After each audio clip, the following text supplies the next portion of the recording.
How many more residents, how many more Americans need to die or get badly hurt for this operation to end? Tonight, Minneapolis Mayor Jacob Frey speaking out in frustration about the second fatal shooting by a federal agent this month in the Twin Cities. A 37-year-old man died after a shooting involving a Border Patrol agent, spurring more protests there as well as across the country. Here in Portland, hundreds are protesting in front of the ICE facility on South McAdam.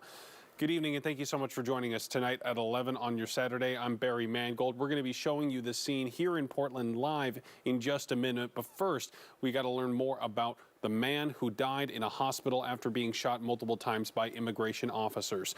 The Department of Homeland Security says the man approached Border Patrol officers with a gun, and they shot him during a struggle to disarm him. DHS has not said whether the man pointed the weapon at agents or brandished it before the gunshots. The Minneapolis police chief said the man had a license to carry a gun. Protesters swarming that shooting scene shortly after. Minnesota Governor Tim Walz called the shooting horrific and said that he asked the White House to pull immigration officers out of the state. And again, this is the second fatal shooting involving federal officers in Minneapolis in less than 3 weeks there. 37-year-old Renee Good was shot and killed by an ICE agent on January 7th when federal officials say that she tried to run over an agent with her car. Minnesota officials dispute that claim and say the shooting was not justified. And again, today we are learning that relatives of the man who was killed say that he was 37-year-old Alex Pretti, an ICU nurse who was protesting immigration enforcement. DHS claims he had a gun and officers fired defensive shots. Witnesses say that is not what happened. And here is video of that shooting that we've gotten a hold of. It appears to show someone in the street filming federal agents, that is, when Alex Pretti and another person were hit with pepper spray. Pretti and the other person went to the ground where agents surrounded them and jumped on top of Pretti. At least one officer hit him multiple times. Video from one angle appears to show an agent take Pretti's handgun before any shots were fired, but that has not been confirmed by officials. We also see an agent fire what sounds like 10 shots in rapid succession as Pretti is on the ground. And tonight we are getting very different descriptions from Minnesota and DHS. Listen. During this operation, an individual approached U.S. Border Patrol agents with a 9mm semi-automatic handgun. The agents attempted to disarm the individual, but he violently resisted. Fearing for his life and the lives and safety of fellow officers, a Border Patrol agent fired defensive shots. I just saw a video of more than 6 masked agents pummeling one of our constituents and shooting him to death.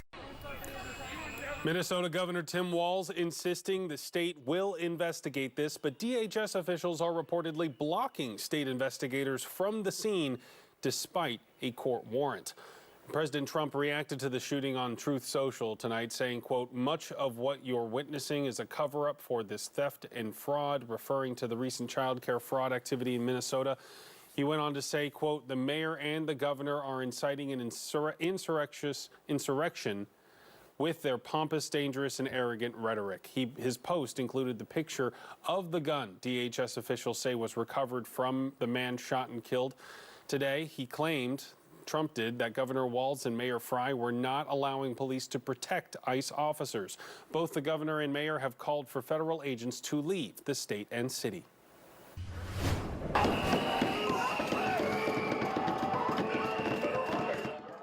Here in Portland, hundreds of people gathered for a spontaneous protest at the ICE facility in response to today's deadly shooting in Minneapolis. Our crews at the scene have watched protesters cross the property line to the federal facility, walking right up to the gates of the building. Portland police already warning the crowd tonight that anyone blocking the road or barricading the doors could be arrested.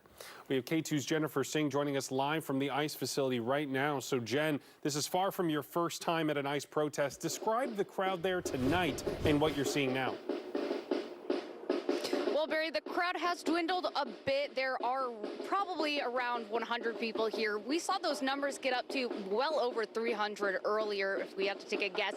Now, you can see people are not up to the property line right now, but throughout the evening, we've been seeing crowds of people go up to the gates, even pushing on the gates. Actually, you can see one person who's picking up tear gas and other chemical weapon canisters. You can see I have this gas mask here with me. We've had to use this a number of times tonight, and this is also one of the reasons why we've been told this is a tear gas canister. It has gone off, so that's why we're able to hold it safely right now.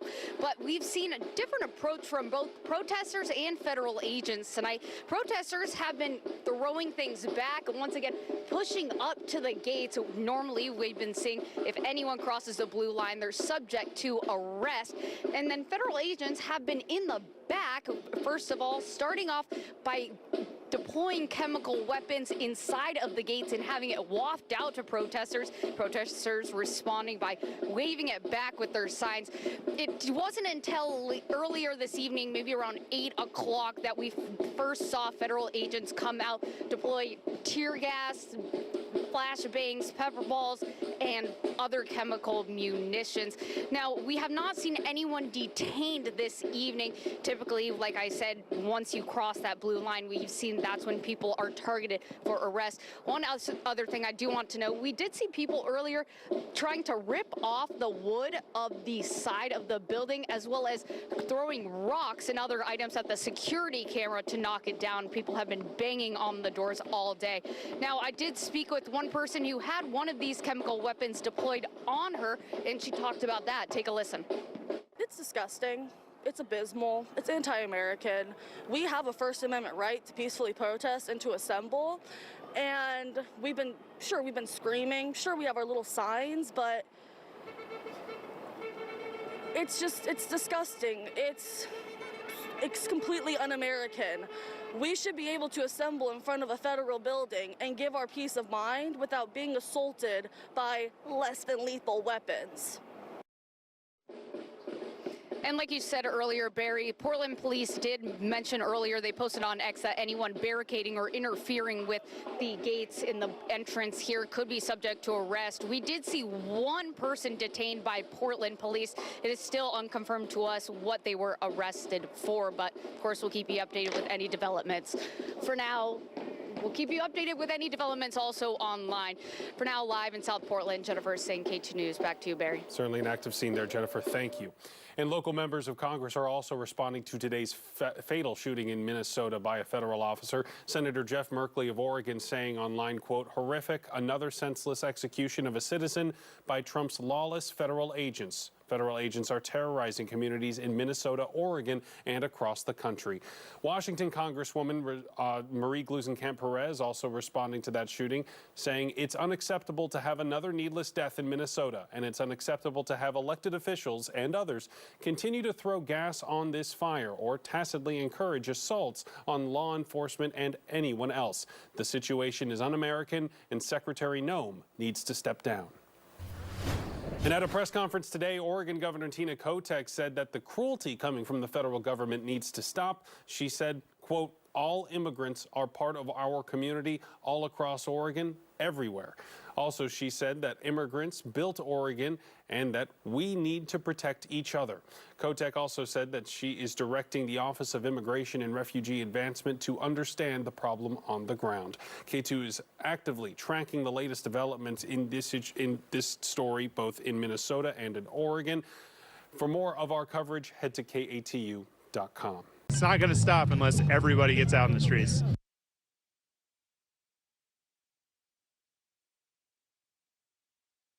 After another person was shot and killed by federal agents in Minneapolis. Here's a look at the scene. Hundreds and marched on city streets with signs bearing the names of both people killed in Minneapolis. Glad you're with us tonight. Hi, everybody. I'm Michelle Esteban. We'll get to the protest that happened here in Seattle in just a moment. But first, let's break down what we know about what happened in Minneapolis today. Less than 3 weeks after an ICE agent shot and killed 37-year-old Renee Good, today we learned 37-year-old ICU nurse Alex Pretti was fatally shot as well. Witness video shows the suspect in the street filming agents when Pretti and another person were hit with pepper spray. They went to the ground. The video shows agents surrounded Pretti and jumped on top of him. At least one officer hit him with multiple blows. Video from one angle appears to show an agent take Pretti's gun before any shots were fired, but that has not been confirmed. Then you hear what sounds like 10 shots in rapid succession as the man is on the ground. Homeland Security Secretary Kristi Noem insisting today that Pretti meant to harm federal agents. I don't know of any peaceful protester that shows up with a gun and ammunition rather than a sign. The Minneapolis police chief says the department believes Pretti is a lawful gun owner with a permit to carry. Governor Walz has demanded the investigation into today's shooting be led by the state of Minnesota rather than the Trump administration. Federal government cannot be trusted to lead this investigation. The state will handle it, period. The officer linked to the deadly shooting is an 8-year Border Patrol veteran. That's according to federal officials. He has not been identified. It's unclear of his work status tonight. We have seen protests in cities from coast to coast, New York City, LA, DC, and right here in Seattle. KOMO's Tyler Cunnington spoke to people who were outside the federal building downtown calling for immigration agents to be held accountable. Tyler. Well, that's right, Michelle. And this is the second time in just over 2 weeks that people have come to the Henry L. Jackson Federal Building in downtown due to federal agents shooting and killing U.S. citizens in just the city of Minneapolis alone. The emotions once again surging tonight for those in our region who felt compelled they needed to speak out. I want to say we're grieving because we are. We're grieving the loss of a human life. But I also want to say that we're past grieving, that we're angry, that we're really, really angry, that we're fed up. City traffic cameras capturing what some protesters say was a gathering of around 500 tonight, while organizers estimated that figure was upwards of 1,000. The crowd spilling into 2nd Avenue and other streets, blocking traffic at one point. From there, the group marched around several blocks, prompting Seattle police SUVs to help block off the street. Protesters called out what they say is the escalation of violence by federal agents against U.S. citizens. A memorial created with candles and photos of people who have died as a result of that violence. Whether it was the killing of Renee Good in Minneapolis earlier this month at the hands of an ICE agent, or the killing of that 37-year-old ICU nurse this morning while on the ground, surrounded by several federal agents, organizers here in Seattle say they won't stand for it. We have to keep fighting. We have to keep taking to the streets. We have to organize. We have to come together and have community and organize. And those that we talked to afterwards say that this was a peaceful gathering there outside the federal building. We have reached out to SPD to confirm whether or not they had any issues or arrests or any other kinds of disruptions outside of course, that group marching into the street. However, as you can see, those SUVs eventually took control and blocked off that road. However, we have not heard back from them, and we will update that to our website when we do. Reporting live here in Seattle tonight, Tyler Cunnington, KOMO News.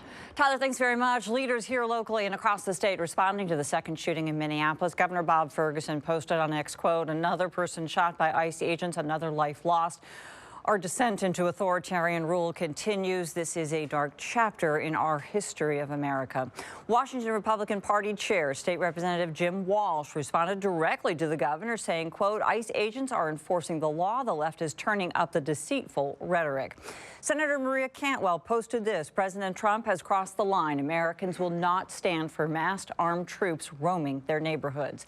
And one of Washington's 2 Republican representatives also condemning the shooting tonight, saying this in a post: "I'm disturbed by what I've seen from today's video from Minnesota. It's critically important that the American people and Congress be given a better understanding of how immigration enforcement is being handled." Also today, dozens gathered for a march and rally protesting President Trump's agenda at ICE at Fireman's Park. That was in Tacoma, happened this afternoon. This event was planned before today's shooting, but only intensified the feelings of protesters that we spoke to. You can download anytime the KOMO News app to track the shooting, the latest reaction in Minneapolis, Seattle, and around the country. Be sure to subscribe to our YouTube channel. We'll post the latest on our KOMO News app, and we do put extended interviews on the KOMO YouTube channel. Right now, streets closed in downtown Salt Lake for a protest over the latest deadly ICE shooting in Minneapolis. Thanks for joining us. I'm Brian Malahi. And I'm Mika Miyashima. People gathered and marched near Salt Lake's federal building. They're out there now calling for accountability and an end to ICE. Our Christian Sita is live downtown for us. Christian.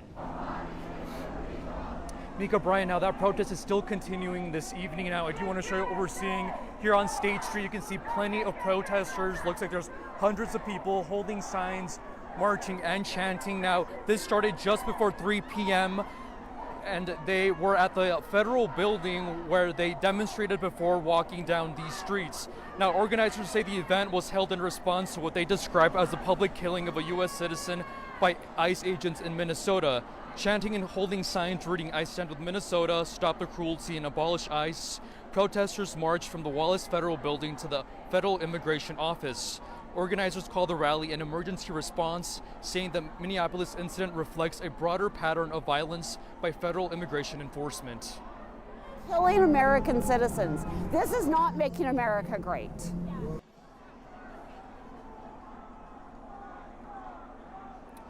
Now, as you can see, the protest is still going on. It's been pretty peaceful so far. And again, they did march from the federal building to the field immigration building here in Salt Lake City. Reporting live in Salt Lake City, Christian Sita, KUTV 2 News. Okay, Christian, and more tonight on 2 News at 10. And there is other fallout today from the second deadly ICE shooting in Minneapolis in weeks. A federal judge says Homeland Security cannot destroy evidence in the shooting of Alex Pretti. The investigation may center on videos in the moments before an ICE agent fired. Reports say videos show Pretti had a cell phone, not a gun, when he was shot. I've got a question for all of you. What side do you want to be on? The side of an all-powerful federal government that can kill, injure, menace, and kidnap its citizens off the streets?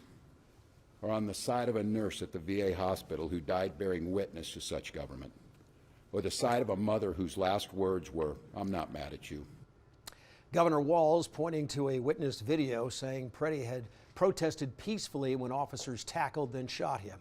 A Border Patrol commander, meanwhile, says Pretti put himself in that situation and that the victims are, quote, the Border Patrol agents.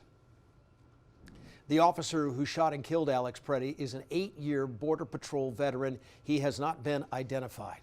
It's unknown if he's been taken off patrol or placed on administrative leave pending an investigation. Minnesota investigators say the feds blocked access to the shooting scene. When our team arrived, they were blocked by federal agents with the Department of Homeland Security from accessing the scene. Our team also secured a search warrant for the scene, which is an unusual move in a public area like that, but we did that attempting to have judicial approval to enter this scene to gather evidence. We were once again blocked by federal authorities to go in and do that scene examination. The local county attorney is conducting its own investigation, and the lead prosecutor says it has other evidence. The White House and DHS have accused Minnesota leaders of not working with ICE on deportation efforts.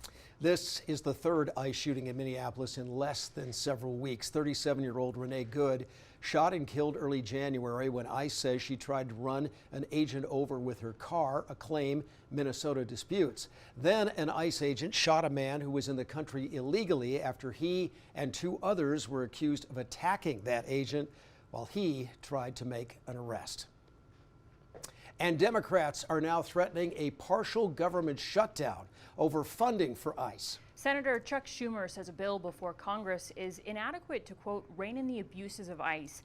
Other Democrats echo him. Last week, the House passed a measure to keep the federal government open past next Saturday.